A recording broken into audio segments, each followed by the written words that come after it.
Guys, welcome to this video. I'm Prashant, I'm the founder of Word Pandit, and I'm bringing this series of videos to you wherein I explain previous year CAT questions.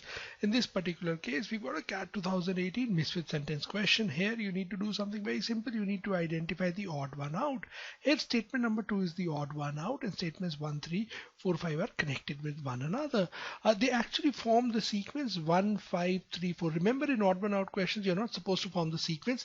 In this particular case, the sequence helps because it just helps you understand the context. And I'm also explaining the sequence only to explain the context to you. The context of this paragraph here is the author is relating translators and bumblebees. How is he doing so? He says translators are like bumblebees. So he makes the comparison right at the outset, right at the start. He makes this comparison. Now what is he going to do? He's going to tell us about bumblebees first. So in 1934, a French entomologist, August Magnan, pronounced the flight of the bumblebee to be aerodynamically impossible. Here you should be able to guess what are we going to talk about. We are going to say that translations are also impossible in nature, right?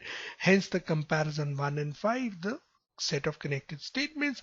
The first two statements which tell us that bumblebees, for their flight is aerodynamically impossible. Similar pronouncements about the impossibility of translations have dogged practitioners since 1424, since a very long time. So that's what we wanted to say, hence the similarity. Bees unaware of these deliberations. So bees are not aware of these deliberations. They don't keep it in their mind that it is impossible. People are saying that it is impossible for them to fly, have continued to flit from flower to flower, that is jump from one flower to the other. And translators continue to translate.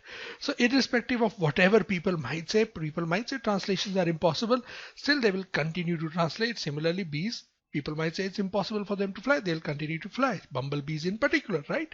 So that's the context in statements 1, 5, 3, 4, and that's why this connected set of statements. Now statement number 2 out of nowhere says, though long since scientifically disproved, this factoid is still routinely trotted out. Now you are basically talking about the fact in statement number 5, because this is the fact, right? The other 3 statements are actually not facts in themselves.